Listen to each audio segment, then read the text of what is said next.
Salam sejahtera. Kerajaan Madani kurangkan hutang negara secara berperingkat. Inikah yang dikatakan oleh Walaun sebagai kegagalan kerajaan? Inikah yang sebenarnya dibenci oleh pembangkang? Inikah yang tidak mampu dilakukan oleh pembangkang dulu?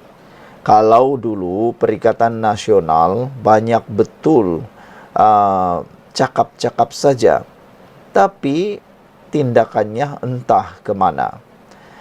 Saudara-saudara sekalian, ada juga orang memimpin, mereka tambah hutang, tapi untuk mengurangkan hutang jauh sekali niatnya. Itu sebabnya Datuk Seri Anwar Ibrahim sanggup melaksanakan dasar tidak popular, yaitu penyasaran subsidi diesel bersasar. Pelaksanaan subsidi diesel bersasar ini dilaksanakan antaranya kerana untuk mengelak ketirisan kerugian negara yang berjumlah lebih 1 juta ringgit sehari. Selain daripada itu, mengelakkan daripada ketirisan ataupun penyeludupan minyak minyak diesel keluar negara kerana minyak kita terlalu murah berbanding tempat lain. Di samping itu, kerajaan juga melaksanakan dasar tersebut bagi mengelakkan subsidi itu diterima terus oleh golongan kaya. Mereka golongan kaya ni buat apa nak bagi subsidi? Mereka kan dah kaya. Tapi kalau tidak ada penyasaran subsidi diesel itu, semuanya akan terima sama rata. Sama ada itu jutawan, bilion, trilion, mereka dapat sama dengan orang miskin. Dan yang paling penting sekali ialah tindakan Datuk Seri Anwar Ibrahim sekarang ini adalah untuk mengurangkan hutang negara secara berperingkat.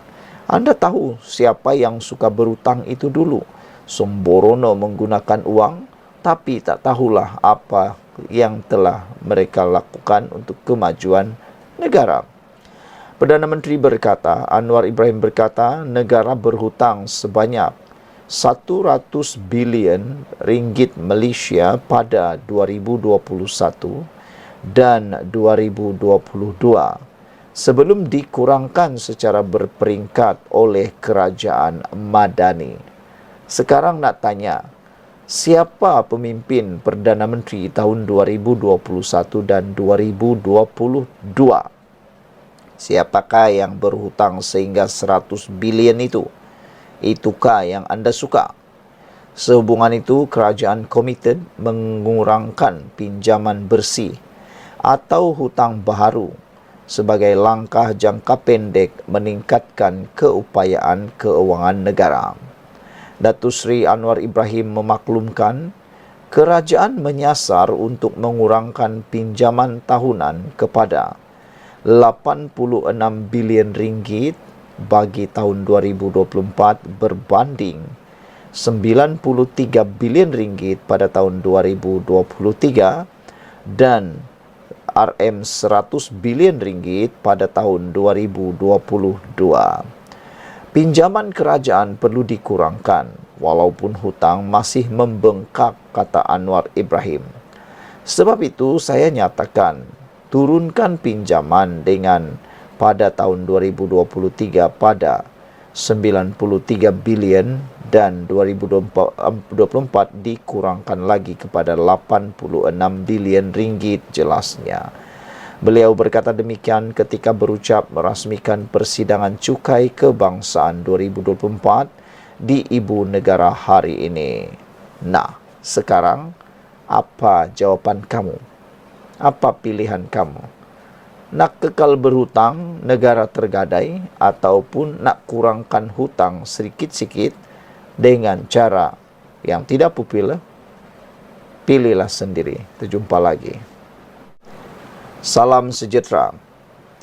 Belum lagi move on berkait dengan tindakan penggantungan Wan Faisal selama 6 bulan di Parlimen. Bukan kita yang tak move on, tapi pihak sebelah sana yang tak move on, kata netizen. Pembangkanglah yang belum move on lagi. Mereka masih lagi memperjuangkan kononnya Wan Faisal dizalimi. Akhirnya ini pula satu persoalan yang hebat daripada seorang pemerhati politik. Katanya zalim kenakan hukuman kepada Wan Ahmad Faisal. Kenyataan Ketua Penerangan PAS Ahmad Fadli Sari yang menganggap keputusan menggantung ahli Parlimen Machang Wan Faisal Wan Ahmad Kamal selama 6 bulan sebagai zalim hanya mengundang cemuhan warganet.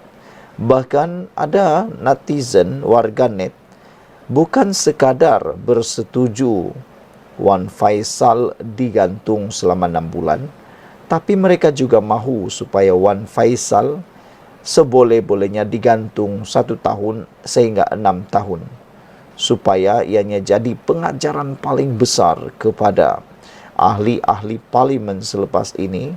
Jangan lagi ada berbuah pisang 2 kali berkait dengan penghinaan kepada kemuliaan Parlimen Dewan Rakyat, kata mereka.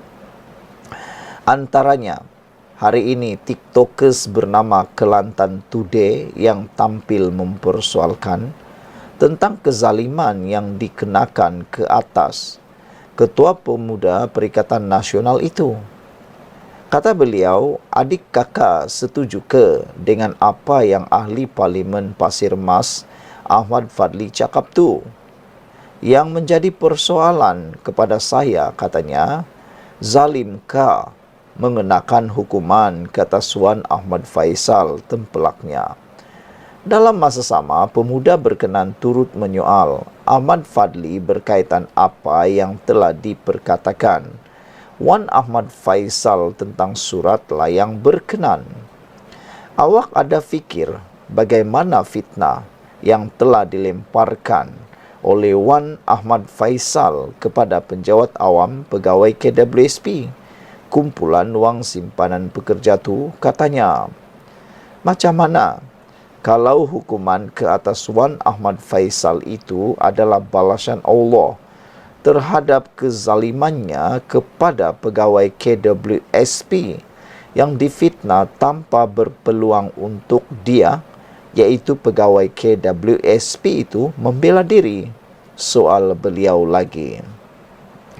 Minggu lalu, Ahmad Fadli menyifatkan tindakan menggantung Wan Faisal selama 6 bulan daripada menghadiri sidang Dewan Rakyat akan dibalas.